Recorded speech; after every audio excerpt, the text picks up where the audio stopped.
whenever I first read a script, if the script says Harry sat down in a park and really thought things over, the last thing I would draw is this guy Harry sitting in a park thinking things over. Okay. So I would instantly think of the metaphor for that. You want the imagery to help the audio. The audio should never be under the art.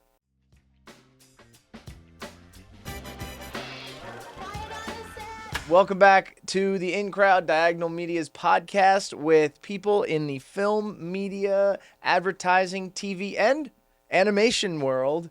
This is Patrick Smith, everyone. Thank you for being here, Patrick. Thanks for having me. Have looked forward to having you on the show, and I've known you now 6 or 7 years. It goes back. Music video was about 7 years 2016, 2017. Yeah. We worked on a music video together, which was so fun. And then we also got to work on some client work together for Barrier Free Living, one of our awesome nonprofit clients. I really am excited to have you here today. So first off, thank you for joining us. Patrick is an animator and a creative director, and you have 1.3 million, with an M, everyone, million YouTube subscribers, which is absolutely incredible. You are a member of the Academy of Motion Picture Arts and Sciences. You worked as a storyboard artist for Disney. You were the animation director for MTV's Daria and the Emmy-nominated Downtown, and so much more. So we're going to dive into your career today and talk a little bit about how you got where you are. Why animation?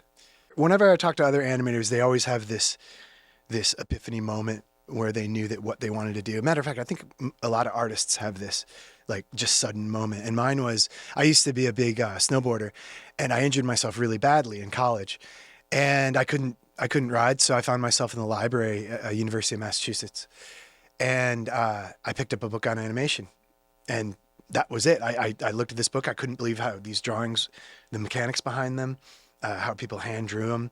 And then I got into the Disney classics, and then pretty soon I changed my major. I tried to transfer to a school that would have me, but nobody would teach me animation. Got rejected from everywhere because I couldn't draw.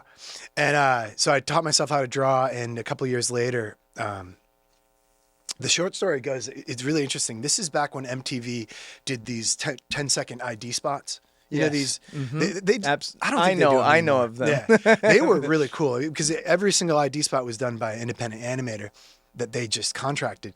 So I sent a pencil test, which is just a rough version of animation, on a VHS tape to the address I got from the phone book. Back then we had phone books. Yes. And to MTV. I just said, and I don't think anyone, I don't know what I was thinking, but I put the cover letter on the screen. So when you pop the tape in, it said, "To whom it may concern," or whatever. This is my little animation. And I sent it away, and I didn't think anything of it. And then about a month later, the same day I got rejected from California Institute of the Arts, a guy by the name of Abby Turcoli, he was the executive producer at MTV Animation, called me, and he wanted to produce the spot. That's awesome. And that was it. And I moved to New York to produce it. And then right after I got the MTV ID spot, Beavis and Butthead was happening at the time.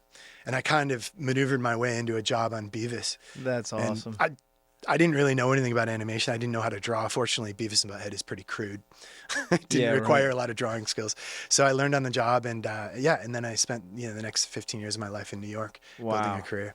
And so the ID spot, is that the one on your YouTube that has like the mouths and the heads kind of rotating? It's called Swallow Face. Yes, Swallow and Face. It does hold a rare distinction. I'm trying to come up with the right words, but Swallow Face is perfect. It needed a title, so I called it Swallow. And it holds a rare distinction. It was the most aired MTV ID spot. Wow. Yeah, an executive told me that at a party once. That is awesome. So for whatever that means. But. Yeah, and with your permission, of course, we maybe show a little. Oh yeah, we could show it. It's so old now. Nobody. It's no pretty. Copyright. It's awesome. It's awesome. I love it.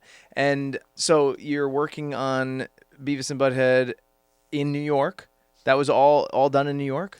At the time, Beavis was in New York. It had moved from White Plains studio. J.J. Settlemeyer studio was doing it for a while, and then it moved in-house at MTV. And that's when I came in. I came in on season 7. So this is like 95, 96. I'm 52, so it's about right. And then the climate of animation back then in New York was you basically get a gig and then you jump around studios. After that season is up, you jump around. And at the time, Disney had just bought Jumbo Pictures, which was a small shop here. And so I went over, after I worked on Beavis, I went over to work on Doug, brand spanking new Doug, as a storyboard artist. We love Doug at Diagonal. We're all Doug fans. It was a cool era. Oh, it was great. It was a very, not many people in animation. Yeah. Now it's kind of saturated now. I sometimes I feel bad for people starting out now because the competition is much more ferocious. Right. But then again, you have the internet now, so there's a lot more opportunities. So, and that's pretty much where I hopped around. You were on your premiere of Doug. You were there. No, it had been going. Oh, it was on Nickelodeon previously before ABC. Right. I kind of jumped on late. Well, Doug was my first storyboard gig, and anybody that knows animation, is storyboarding is kind of it's one of the more important jobs of a studio, because remember, this is in the 90s. All the animation was done overseas. Well, it still is. So the storyboard was really kind of, you and the director really hammered each episode out. So that was a challenge. And Disney had come in, and I think the standards got higher. I was working with higher caliber people, and I was still kind of concealing the fact that I couldn't draw that well. So Disney owned ABC at that time still, and so ABC bought Doug and put it on prime time. Is that right? I think it was still Saturday morning. Saturday morning. Yeah. Okay, so you were serving as the storyboard artist on Doug for ABC. I was one of them. It was you a were team. one of the storyboard artists. Yeah. And so how detailed were your storyboards? They're pretty I would say rough cartoons. Yeah. I mean, they're pretty. I mean, storyboard line is pretty beautiful. It's kind of like rough animation line. Right. It doesn't have to be solid. It just we were still working with pencil and paper back then, so they looked pretty nice. By the end of the process, they got pretty torn up. But again, that was a beautiful process. So you would draw on like an 8.5 by 11, or like what kind? We get the script, and usually the director would have his thumbnails for the script. The storyboard artist would get the thumbnails, and we'd kind of just flesh out the board based on what the director was thinking. They did the slug after the board, so we would just go by the script, do the camera moves, basically put it all together and make it kind of flow storyboard wise. And so you have a director. I think this is getting into more than nitty gritty detail. As an animator, you have a director who's saying, okay, I want the camera to move here. Now we're going to go to a close up. It's very similar to. And remember, I had no formal training, so I'm self taught. So the storyboard position it taught me everything I knew about filmmaking. This is the first time I was confronted with terms, storyboard terms, and the way the way animation navigates on the screen. So it was for me, it was really learning a lot. Even at that early stage, I had my eye on independent shorts. Yes. I always wanted to make short films, so I was trying to learn. I wasn't trying to learn in order to work for Pixar or Disney. I was trying to learn. Well, ironically, I was at Disney, but I was trying to learn this stuff so I can produce my own films from the beginning. That was always your hope and your desire. Yeah. Were you a filmmaker when you were snowboarding, or were you? No, it just was something. I was late. I didn't start drawing until I was in my 20s. I was really late. But I mean, I think it's incredible that you didn't draw but taught yourself how to draw in your 20s essentially, and then all of a sudden you're working as a storyboard artist. Well, at MTV and at Disney. The skate culture and the snowboard culture did have there was an aesthetic to it. Right. That it wasn't quite animation, but it was in the same ballpark, I grew up on all the Santa Cruz designs and stuff, and I did I liked that type of stuff, so I was exposed to it. I never really did it, until I got into animation. And so you're picking up all this knowledge, and how do you make your way? What was the next step after Doug? After Doug, let's see, I went, it was my first trip to Indonesia. I think I had $5,000 in the bank, which to me was, tons. Yeah. And I bought a ticket just because I wanted to get out of New York for a while. And I spent a year over in Bali. Nice. Well, actually, I started in Singapore and went all the way through the archipelago, and just surfing. I was surfing. Awesome. And I actually ended up drawing a lot. I started learning more and more, and I got really into Balinese masks and wood carving and stuff like that. And then I got back to New York, and I started right up where I left off. I was hired as a director this time, though, when I came back. It was funny. Sometimes I give advice to younger people. I was like, never underestimate disappearing for a while. Yeah. Don't tell anybody on this team that little tidbit, but I hear what you're saying. Well, you come back at a little bit of a higher tier. Yeah. Yeah, it's and it was cool. So that's. But where also, I mean, opportunities like that to go away and cleanse the mind a little bit, maybe, and come back and you have a fresh outlook and perspective on whatever. And I had never traveled. I'd never left the continental U.S.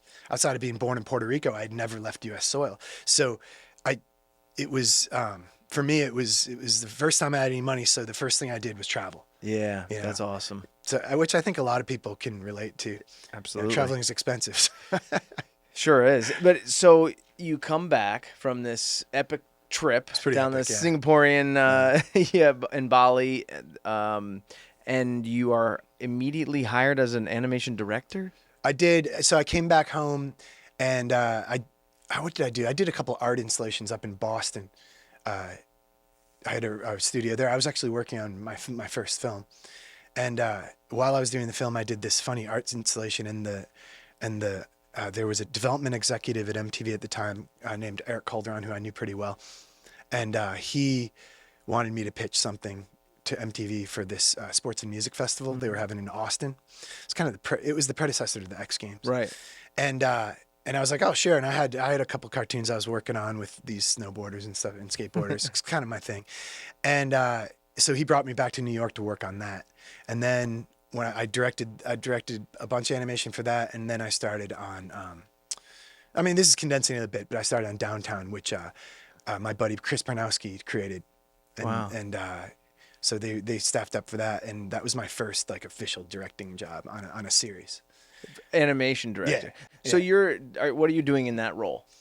Directing animation back then, I honestly, I don't even know what it's like now because I've been on my own when for so you long. did it, but back then, it was basically breaking down the script, doing the rough storyboard, working with the board artists, maybe doing some voice work with the actors, doing the slug, which is timing it so it fits into 20 minutes or 18 to 21 minutes was the slot back then. Basically overseeing it up till color, which you kind of just let it go at, and then you start working on the next one, which it's that staggered schedule thing. Yes. And then you as a director, there's about 3 directors on each show, and you divvy up the season between the 3 of you. There's like a week on, week prepping. Well, because it's a pretty quick schedule, so everyone's directing a show at the same time, so you have 3 episodes happening at the same time. Oh, got it. Yeah. Oh, wow. And the whole team of animators is divvied up as well. Yeah. Layout artists. artists. The animation's all done overseas, but we did all the layout. When you say animation is done overseas, what do you mean exactly? How Well, does that work? How's that process work? The layout artist takes the storyboard and basically does all the key poses, all the important poses, and does all the cropping and all the camera moves, maps them out. And even back then we had exposure sheets. We'd even map out like when certain poses would happen, when people would start talking, when people would start walking, and all that stuff is shipped up in a box and sent over. I think we were using a studio in New Zealand at the time, and they actually take all the keys and they animate all the stuff in between. They fill it in. Yeah. And it's 30 frames a second? Is it 24? 24 frames Although a second? I don't think we ever left 12, so it's called twos when you just hold it one frame. Hold one frame. Okay, Yeah. 12 frames. Yeah, That's yeah. better. I mean, Yeah, it's a lot less, easier. less animation too.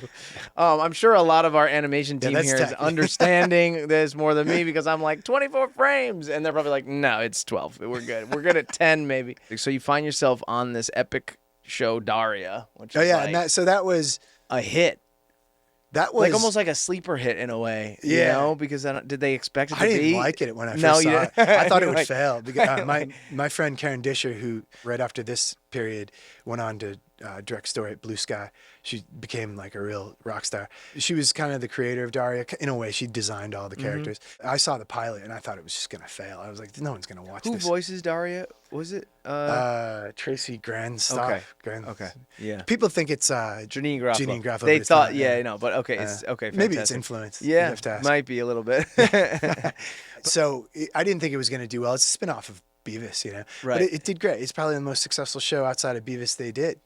So MTV Animation, yeah. right? And I got into it too. When I started directing, I was like, all right, there's something here. Yeah. I mean, it's a writer's show, so it was very easy to direct. Kind of heady. Talking heads, yeah. Right. So it wasn't. I mean, those were the good times here in New York. It was a pretty easy gig. And so that was late '90s, early 2000s. That was Okay. Yeah, late 90s, early 2000s. And then that's around the time the Beavis movie happened. I actually didn't work on the movie. I worked on the hallucination sequence that was being directed by Chris Banowski, the guy that created Downtown. And Rob Zombie did the artwork for it. Oh, wow. And it was a pretty trippy part of the movie. And it fits my we style maybe perfectly. show a little clip of that right here. Oh, we should. You all can. rights reserved. Oh, that'd be sweet. It's so low res now, but... We don't mind. Yeah. We can. I mean, it'd kind of be cool just to see Yeah, what it they felt cut like. a lot of the cool stuff out. Oh, really? Yeah, and it was totally my style too, which is I think why Chris asked me to work on it. A lot of morphing and a lot of weird stuff, very similar to my ID spot. Yes. And my film, my first independent film ever, was actually his wife, Chris's wife. I think they were dating at the time, but she wanted to learn Photoshop. And I had this film with thousands of frames. And she walked into my office one day at MTV. She's like, "Will you show me Photoshop? I'll color your film for you." Wow. So she's now the president of Titmouse, which is the studio they started, which is pretty big. Okay. Pretty big studio out in LA. Actually, I think they're here now too, in New York. Anyway, so Shannon helped me color my first independent film, Drink, which really started the next era of my career away from television, and I got into independent film. And so Drink, that's not on YouTube, I don't think. Yeah, it is there. Yeah. Everything I've ever done is on YouTube now. Okay, fantastic. Because I was catching up on all of your. So I mean, let's talk about what happened next. Yeah. So you pivoted. Yeah. You kind of made a massive shift. Well, MTV kind of a lot of the shows they stopped producing. This is around the Celebrity Deathmatch time. And Daria. What a great era. No. It really was. This is 1999, 2000. Yeah. MTV got into commercials for a second, and I had a little experience with commercials just randomly, so they brought me into direct commercials. Oh, wait. Celebrity Deathmatch, is that claymation? Yeah, it was great. That was claymation. Yeah. That's right. It was Eric Fogel. Okay. Eric Fogel. Okay, he also created The Head. Yeah, vaguely remember that one. I haven't talked about this stuff in so long, brother. It's a trip down memory lane of the old MTV, like like when MTV did that stuff. Yeah, it was like I said, it was a cool era. So Nick Litwinko was the executive producer of MTV commercials, so I worked with them for a little while, and then I was like, I wasn't even working on a commercial, but they didn't take my office away, so I'm just sitting at MTV doing whatever, working on my independent shorts. Finally, they booted me. Okay. They're like, "You don't even work here." Were you at like 1515 or like? We were up in 1633. 1633, yeah, the two buildings. That's awesome. It was funny. Like, you don't even work here, so I finally left. And then, so I got kicked out of there, and it was pretty funny. And then me and my buddy, Tony Cernage, who's a painter and a graffiti artist, we worked together at Disney.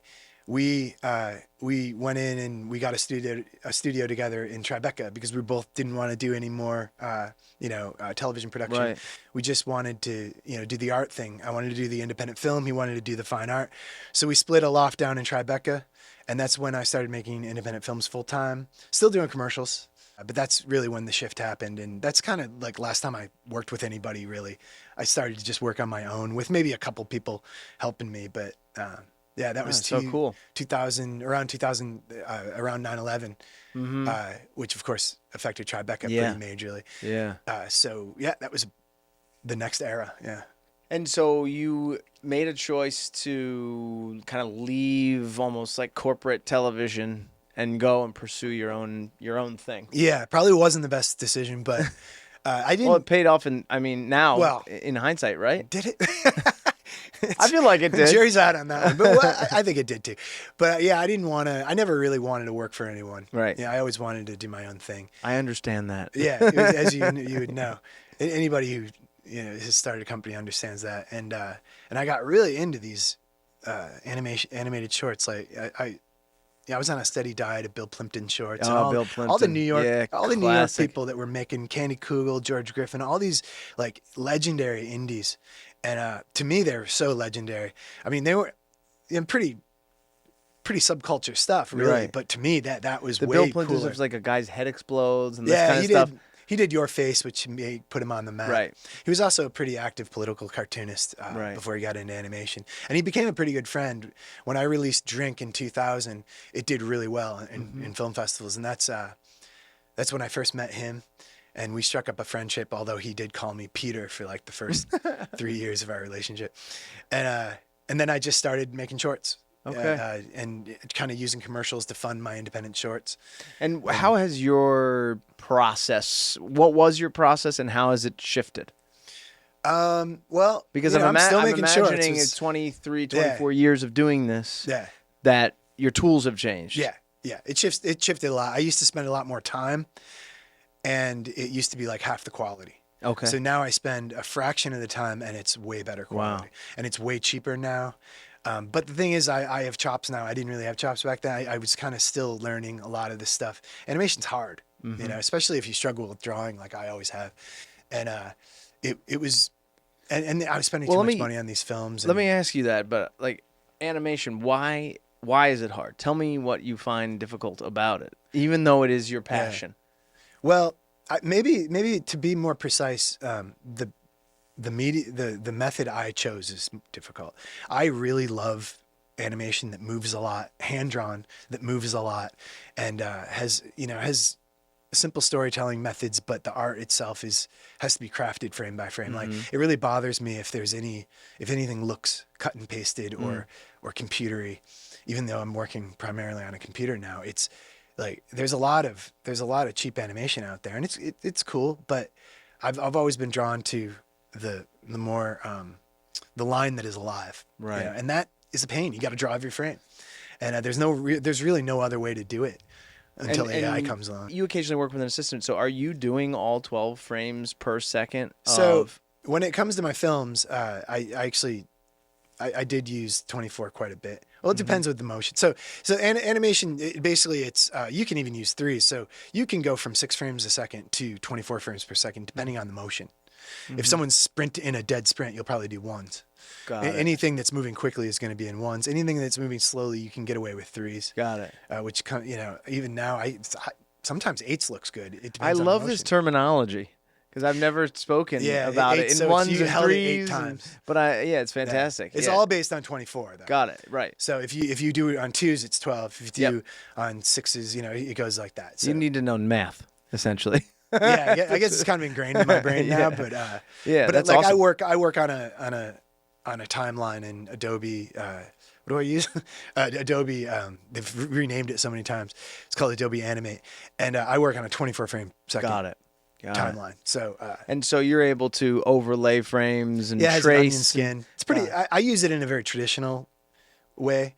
Most people who are Adobe animators, they don't use it like I do. They call it an onion skin. Yeah, that's what so you can see the drawing behind. I got it. So or several behind. Yeah, so the onion skin is so you can overlay. Yeah. Okay. So fantastic. it's based on the light box. Yes. You have about several pieces of paper. Now You I've turn on the seen light that you have underneath. this giant tablet sort of thing that you're Cintiq, drawing yeah. on. What is that? Wacom Cintiq. Okay. It's kind of tool of the trade Okay. nowadays. The It's basically Cintiq. it's replaced paper. Got pretty it. much. Well, a few people still work on paper, but I don't. It's just basically a television-sized tablet that you draw directly on. That's cool. Yeah, it speeds things up a lot. Speeds it up. Because you right. used to have to scan your drawings. And are you coloring it as well? Now I am, but if there's a few jobs overlapping, I might bring someone in to color. But honestly, coloring for me is you just kind of put some music on and zone Just out. get into it, I don't right? mind it. Yeah, I used to hate it, but I kind of like it now. Animation is the thing that really stresses me out. The story is fun. The I don't want to storyboard is hear fun. that about you Oh, because animation is it's miserable. your whole world. Animation is No, miserable. I really despise animation. I like the product, but when I'm animating, I really it's not enjoyable for me. Okay. It's All right. difficult. It's just difficult. Do you think there's a part about its difficulty that it's like a project that you feel like you must get through? Yes, I have to do it. because you can get to the other side. Yeah. And then you can and look it's in at me too. I just have to do it. I mean anything, not to be too profound, but anything of quality is going to be difficult. Yeah. It's just a matter of degree. Yeah. and so let's talk about your independent career here. So I mean in 2001, 2002, I don't think we had YouTube just yet. YouTube started in 2003. 2003. Yeah, Okay. and And did you just realize that was going to be No. So I got into streaming media early just for the same reason everyone did, put your reel out. But, honestly, that era, the Tribeca era, when I had my studio with Tony, I did pretty much commercials to support my independent films. Okay. And independent films were at film festivals or Right. DVDs. DVDs was huge back then. I miss DVDs actually because you could sell them. Nowadays, you can't really. There's nothing to sell anymore. No, you know, right. now everything's streaming. But so this it was. I think I made 5 or 6 short films that did pretty well. Drink was shortlisted for the Oscars. There was a couple Wow. others that did really well commercially, distributed throughout Europe and made a little money, but nothing great. And then around 2009, the phone kind of stopped ringing for commercials. I don't know if you remember that. It was kind of a bleak time here in New York. And I got was a job on TV at that point, and Yeah. there was a writer's strike, I think. Oh yeah, and there was like a writer's really- strike. It was a tough moment. Yeah. I don't know many people it didn't hit. Yeah. And so I was in I basically paid my staff in Tribeca with just a second mortgage on my house, and I wasn't looking good. So a job offer came up in Singapore. Oliver Stone, the filmmaker, had started the NYU Tisch program there, Right. the graduate program, Right. and they had an animation department, and I had spoken there before the year previously. I did a lecture there, and they called me and were like, "Hey, do you want to come here and teach?" And it was good timing. I was like, this will kind of get me out of my financial troubles. So I went over there, and I ended up being over there for 5 years. Oh wow. Yeah, I met my wife. Oh, that's awesome. I didn't make many films. I made one film while I was over there, but I traveled some more. I fell in love with teaching. So you were working for the NYU Tisch campus in Singapore. Yeah. As an animation instructor. Yeah. Basically. Yeah, Wow. Awesome. Didn't That's pretty articulate good. that well. That's but a pretty good gig. It was a good gig. Yeah. and then in 2014, the school closed. It moved up to Shanghai, and at that time I missed home. I wanted to come back to New York, and I was married, and so I moved back to New York, and I started doing independent shorts again. Awesome. So this is about 2005 to This is 2014. 2014. Yeah, Got it. and then I started doing Blank on Blank for PBS, Mm-hmm. that interview show, Mm-hmm. and that got me into YouTube. Got it. That was the first time. And so really had that you're exposure. animating actual sound bites and interviews Yeah. from. So we started doing that. The producer was David Gerlach. He was a journalist. He had a lot of when journalists interview people and they have a little cassette tape on the thing. He had a lot recording. of those. Right. He had access to those tapes. Oh wow. So we edited those down to 4 or 5 minutes. Wow. And we did a few episodes, and then we sold it. He sold it to PBS, and then we Nice. got budgeted, and I think we did 5 or 6 seasons of that show, That's great. and it was great. It was a fun show to do. Were you the director? I was animation director. So I did everything except did- he put together the audio, and he dealt with the clients and PBS and everything, and he delivered me the audio, and I did the storyboard all the way to Really? production alone. Oh, so you're creative directing that whole Yeah. thing, and you're figuring out what's going to happen, Yeah. when it's going to happen. That's Actually, a lot. the later seasons we had a little more money, and we did bring on Jen Yu, who was my colorist for a decade after that. I mean, she still helps me out every now and then. So it was and that Blank on Blank was important. First of all, it was the longest running animated documentary series there has ever been. But it taught me about YouTube, and it also it kind of streamlined my production process, because we had to produce so much stuff in so little time. We were doing 2 weeks, 5 minutes of animation in 2 weeks. Wow. It was wild. I mean, it was cheap animation. It was very cheap animation, but we got it done, and it looked kind of cool. It had an edge to it. And that's around the time I got back into making shorts. Did you say 5 minutes in 2 weeks? Yeah. Because I would say Sydney, when we were working on a recent project, Monsterland, which we just released, all fully animated, I think it's about 2 minutes. It took us 5 months, but that is a story that is familiar. Like, that's incredible. 5 minutes in 2 weeks. The animation was limited. Okay. Yeah, it was, Okay. and it was a lot of dialogue, and I mean, you could see that it took us 2 Right. weeks to do, and I worked really hard on it too. The later episodes, I'm a little more proud of, because maybe I don't know if I spent more time on it, but I definitely put a lot more effort into it. When we got the colorist, that relieved me of coloring, so I could concentrate just on drawing. So I'm interested in your process here. You get an interview that's 5 minutes long. Yeah. And you have to break that down into shots. So yeah, the interview, for example, Philip Seymour Hoffman. We had an interview with him that was about an hour long. Wow. So David and another assistant of his, they actually broke it down into a 5-minute interview, basically, which is a lot of work right there. That's a lot of work right there. Yes. And that's before I come Our in. editors some editors on the call would know. Yeah. It's tough to take an hour tough. and make it 5 minutes. Just Especially salient stuff. Yeah, they give me the 5-minute track. I whip out a storyboard animatic. We just go through it once, and I just start animating, right, scene by shot by shot, and we deliver to PBS probably a couple weeks later. And you're the one determining what vision is happening at what juncture of what's being said. Well, David, he kind of, or did he somewhat do a voice and a oh yeah, visual track? he was the executive producer, so he had say. But honestly, he was usually keeping me on schedule. He was stopping me from going down a rabbit hole. He's like, because I'd want to start getting too complicated. Well, I would start animating effects by hand. He's like, "What are you doing?" Yeah. He's like, we got 2 weeks. You can't spend 3 days on rain. Yeah. So that happened a lot. So he was really good with that. And then we have a long relationship working after the PBS series. He after that show was kind of canceled, we were pretty tired of working on it. He went over to A&E, and we did a bunch of A&E episodes from Biography together. And and then Blank on Blank spawned a lot of work from me. Awesome. We did a lot of explainer videos, for lack of a better term. Absolutely. Yeah, some of which I've done with you. Yeah. By the way, I think we are the only sign language explainer video ever made.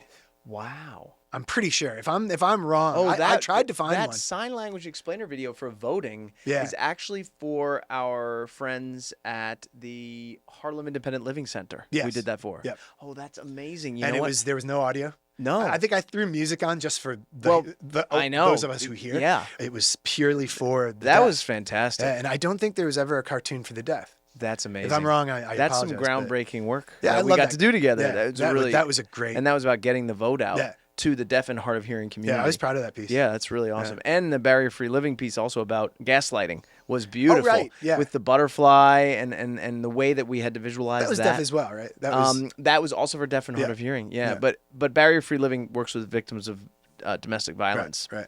So I want to ask you from maybe a piece of advice, because we're constantly getting an ask from a client, like, here's a script. Yeah. Make it. Right. And we're like, okay, and should it be animated? Should it be stock? Are we just gonna be fully animated? Is it gonna be all motion graphics? Is it gonna be hand drawn?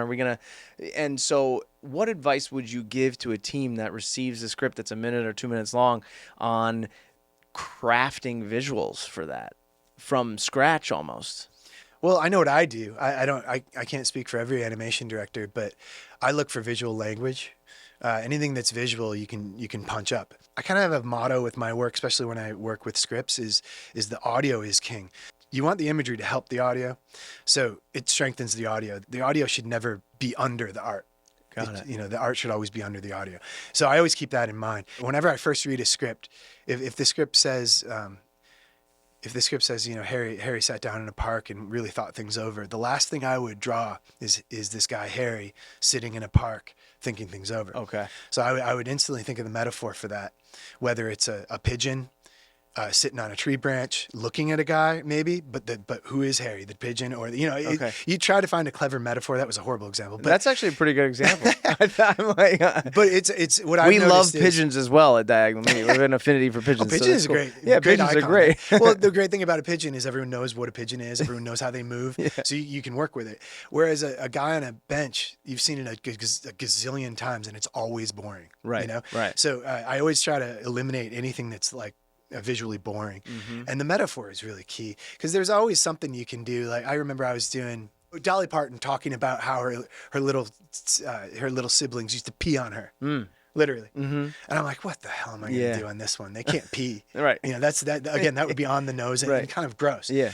So I had a bunch of little kids with squirt water guns. pistols. Okay. Yeah, water pistols. And I didn't even make the liquid yellow. You didn't have to do that. It was literally just a water pistol fight while she's talking about getting peed on. Got it. And it worked way better than anything that you could do literal. It just served the story way better, and it didn't distract, and it was better for all ages. It just worked. So look for visual language that you can punch up. Find the metaphor. Avoid the first thought that comes into your head. Well, the first thought is always the worst. As Steve Jobs, I think, always said. the worst thought. I love that. And also, I'm a big believer in listening to people who know nothing about animation.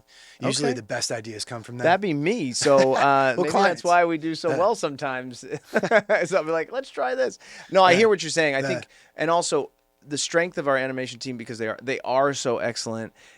I think it is helpful too to think outside that box. Absolutely. Of what can we do on the canvas. It's like, Yeah. well, go one rung higher. Yeah. Yeah. Well, your stuff is always metaphorically, connected and visually metaphorical. Can I say that? Visually metaphorical. Yeah. And so the last 10 years, you've seen your YouTube channel just explode. You've put some incredible work out there. I want to talk about YouTube. Yeah. Yeah. That's a great it's subject. incredible. Yeah, I'm I read your article where they interviewed you. Oh, Billion Person Theater. Yes, Yeah. Billion Person Theater. Yeah, that's kind of my concept right now. I did a lecture series in Singapore just a couple of years ago with that, and tried it out on an audience, and actually they didn't seem very interested. But well, we are. But the idea is that the YouTube is almost like it's almost like the Gutenberg printing press of our era, and especially I can only speak for animation, and no one's talking about animated shorts on YouTube, but these films are getting millions of views, and also animators are making a living on it. Mm-hmm. So I kind of what happened to me, YouTube was a perfect storm for me. I came to YouTube with a library of shorts, and the shorts weren't doing anything. They had already had their run in film festivals. They were kind of collecting dust, some of them literally in film canisters.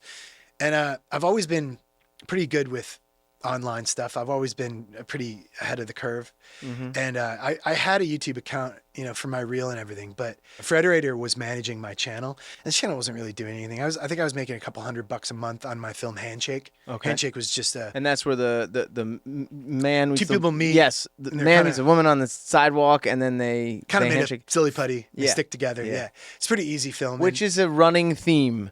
That kind of the combination of forms, right? I like things melding together. Yeah. I don't know why. It's a good metaphor. Absolutely. And Handshake was kind of a romantic tragedy. So that film, for some reason, resonated on YouTube. It was the first time I'm like looking at the statistics. I'm like, wow, or the analytics rather. And I'm like, wow, this is a lot of people. Even $200 a month, you actually need to reach a lot of people, even to make that. Yeah. So at the time I was looking at it, and I was like, so Frederator kind of, I don't know, they weren't really working for me, and I had to share my revenue. So I started the long process of kind of divorcing them. And I noticed the minute I ended with them, my views just crashed. Oh. So back then the algorithm wasn't as greased as it is now. And little things like losing your partner would cause YouTube to just kill you on the algorithm. So I thought I messed up. I was like, oh, that's it. I had my run on YouTube. Right. I got it maybe, couple 100,000 views, and that's cool, whatever. But I just kept putting my films on there, kind of as a final resting place after it has a film festival run, like my film Puppet, for example, had a good festival run. People saw it. It got me a couple commercial gigs. I really thought that was the role of my shorts. Stuck it on YouTube and nobody watched it, But I started to notice a little traction here and there, and my film Handshake again started to climb up a little and then fall. And then YouTube would hit you with some violation, so you can't monetize or something like that. This was I would say my first 3 or 4 years with YouTube was very frustrating. So I decided, and I would recommend people do this, is I demonetize my YouTube channel until you get to 100,000 views, or maybe 50,000. And just because I didn't want the hassle, I wanted to build the channel and not worry about monetization. Got it. And also I knew that there was a link between views and monetization, which kind of frustrated me.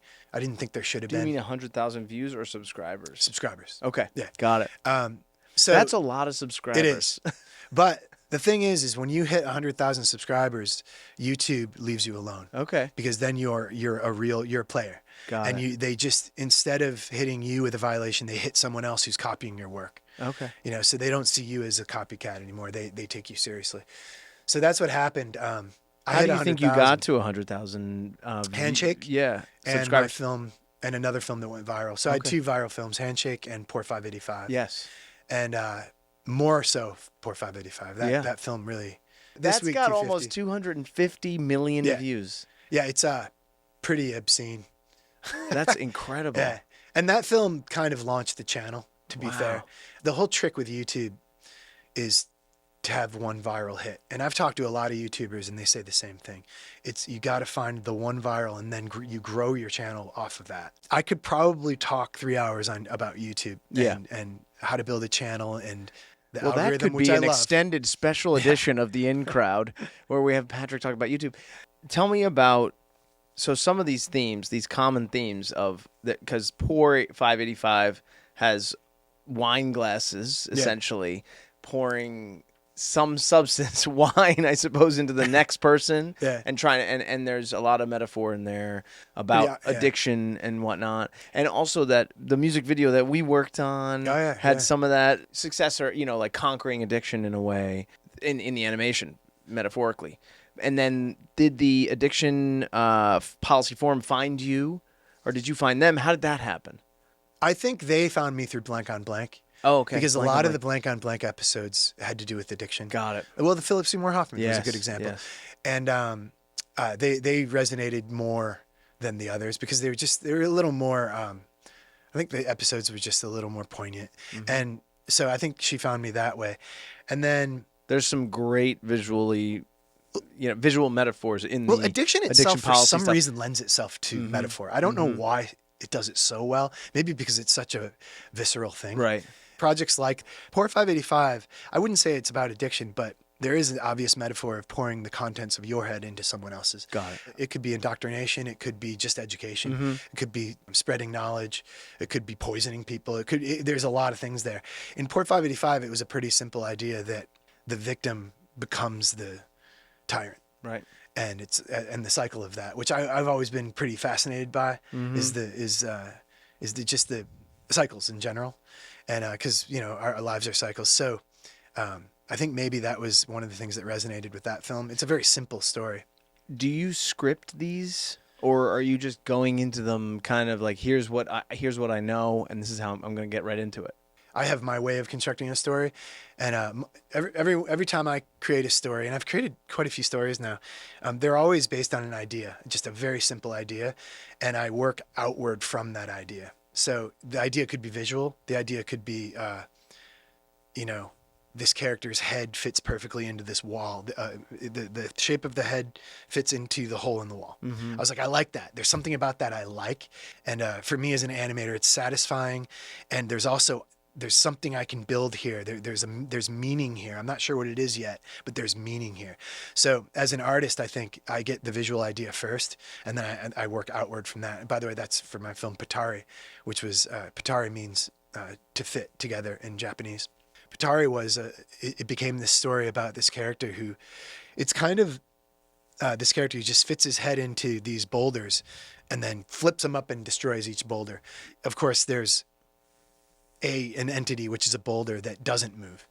So for me, it was a metaphor for when I met my wife. Right. And she stopped me cold, and everything's different. And everyone's like, wait a minute, what's going on here? I didn't know this existed. And of course, from there, it changed the life. And also her as a boulder, she got stronger, and also that resonates outward, to everyone that she touched. So for me, it was a really personal film, but just as a simple story idea, that's where it grew. It grew simply out of the idea of fitting my head into a wall. And that's it. So that's how I started.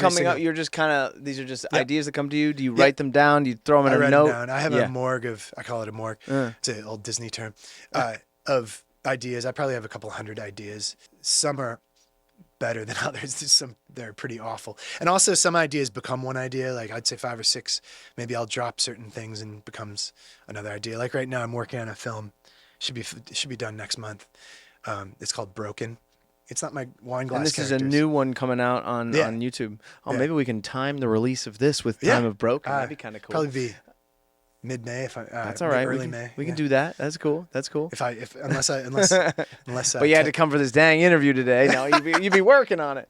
So they're glass characters, just like my wine glasses, but they're not glasses. They're just people made out of glass. So it's a little different, but it's a little bit of a horror story. It's I'm getting into this idea of, what hell is. So I have 2 more ideas of my interpretation of hell.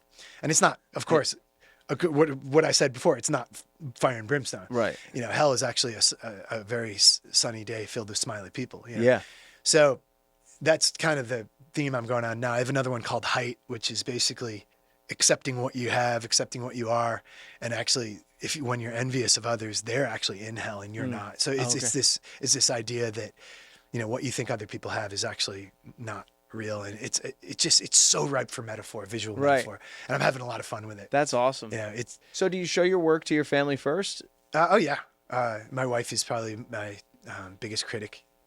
You know, she doesn't know anything about animation, but Yeah. she knows what a good film is, and which again goes back to the one of the most valuable opinions is a person that just knows it's good or not, but can't really quite explain it perfectly because they don't have the film or animation knowledge. But they're like, I don't know, I didn't like that one. Right. It's a great comment. It's like, all right, I'll work on this. Okay, and also just one last question about YouTube is that you were using Google Analytics and you do a pre-screening of sorts. Did you, or what did you call this, pre-release? I do. I do. You can release it for a while, get 10,000, 20,000 views, and then see where people dropped off, and then you'll take that film down and put it back up after adjusting it? Yeah. So YouTube gives you so many tools, like more tools than you can possibly use. The trick is learning how to use them. YouTube can be pretty daunting when you first get into the YouTube Studio. YouTube Studio is the interface. Well, you know, you do YouTube.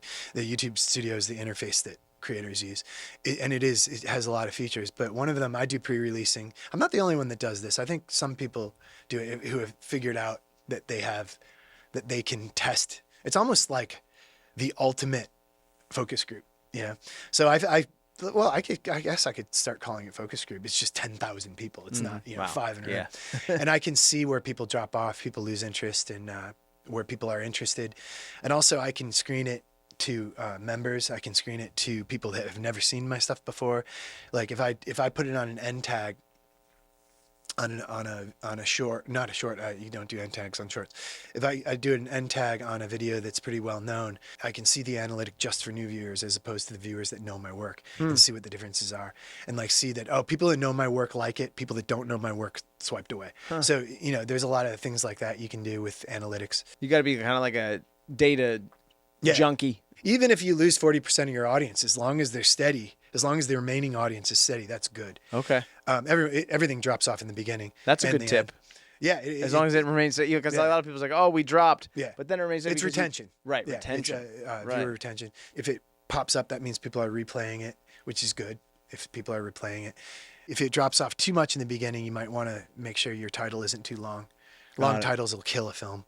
Keep your titles short. Yeah. Get to it quick. My final question is, and I'm almost sorry to ask this question, but I think it has to be talked about, is AI, and just your thoughts on it. Oh, I think it's theft. I think it's horrible. Hopefully it'll be regulated. Adobe seems to be doing a pretty good job of that. I don't think people realize how devious it is to artists. That is the death of art.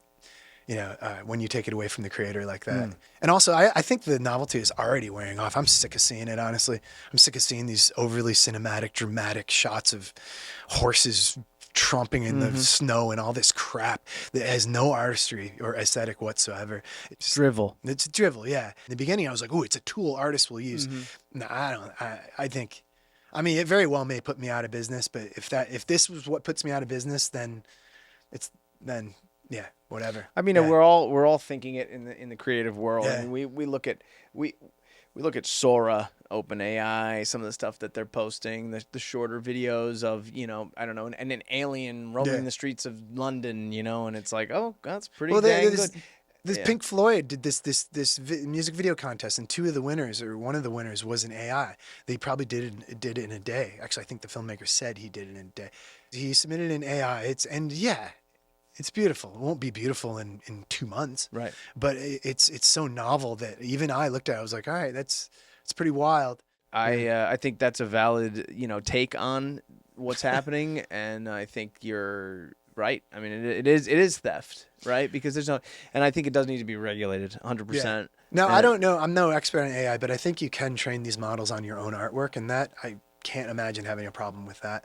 I think an animator by the name of Alex Boya, he's working with the National Film Board right now, and he's doing an AI short, but entirely trained on his own drawings. And I'm anxious to see that. I see no problem with that at all. You are the one that's using it for your own. Yeah, got it. All right, team. Any questions for Patrick? I have a question. That's Sydney. Yeah, I'd love to know what advice you'd give to somebody who is interested in 2D animation. I guess more so the traditional hand-drawn animation, but they have no like drawing skill set or experience. Like where, I guess, would you start in that scenario? I suppose a basic handle of drawing is kind of necessary, but I'm talking about even some people are good at drawing stick figures. You know, you just have to be comfortable with something. Put it this way, you have to be able to draw developed enough that you can express yourself with it. I mean, I know there's animators that do really well that can't draw that well, and maybe I'm one of them. But like for example, Don Hertzfeld is a really famous animator, and he's basically done stick figures his entire career. Hmm. There's a lot more elements to animation than just the image. You know, there's a storytelling element that we were just talking about that is really important. So if you have something to say, something, you know, some type of idea that you want to express within the story, that's the type of stuff that animation's good at. I would say mess around, draw something. Sometimes crude stuff looks awesome. Look at Beavis and Butthead. That looks like it was drawn by a 14-year-old, and that was part of the appeal. Drawing is a hurdle for some people. Like I always had a certain look in my mind, so I kind of had to learn how to draw. And my stuff isn't simple. That's this is why it's so brutal to just draw this stuff because it takes me a long time, and since I struggle with drawing, it takes me longer than someone who's super gifted. But that said, my advice for 2D is get into it, start drawing, start playing around with timing. Because remember, animation is not drawing. Animation is sculpting motion through time. When I draw, I don't think about the drawing I'm drawing. I think about the drawing that's coming next and the one that was past it and how it's gonna translate. And I guess one piece of advice is learn how to draw fast. That might serve you well. And there's a cool thing. Fast drawings look cool too. There's an effortless thing about fast drawings, even if they're crude. Don Marcus or Joe, anything for Patrick? So my question was, I grew up with the Daria and Doug cartoons also. So like hearing that you worked on those is it's kind of really livened me up. But I want to know like what was probably like your favorite episode or what favorite thing about working on those on those series, especially Beavis and Butthead. The greatest thing about those episodes was the era that it represented in New York at that time. It was small. There weren't many animators. Everyone was working together. I mean, these weren't huge productions. This is nothing compared to an LA production. And even Daria, I don't think we had more than 30 people, 30 or 40 people on the whole thing producing the whole show. So I think that was my favorite part, that kind of small crew. And it was, and I didn't know it at the time, but it was the last time that I was going to work with a big crew. And I miss it, actually. I miss working in that environment. As far as Beavis, there's an episode, if you haven't seen it, I think it's the best episode. It's called Nosebleed. I worked on it. I was a layout artist on it. And I think it's the best Beavis episode of all time. Yeah, I will state that in the record. Mike Judge, best episode you ever did. Well, Patrick, I want to say thank you for joining us. It's been an awesome conversation. I've learned a lot about you, and having known each other now for 6 or 7 years and having worked together, it's just great to learn more about your process and your history of getting to where you are today and becoming such a huge YouTube success. Final thoughts? I really think interaction is important. So if anyone ever wants to reach out to me, I'll always answer the comments. Matter of fact, that's another good YouTube tip, is always answer all your comments. It doesn't take long. YouTube makes it really easy to reply to people. And you end up making a lot of friends online and get a lot of fans that way. And the algorithm likes the interaction, which always helps your films. So yeah, if anyone wants to give me a shout out on my channel, it's right there. All right. And watch a few films while you're there. Patrick Smith, Blend Films. Can find you on YouTube, can find you online, a member of the In Crowd. We'll see you next time. Thanks, guys.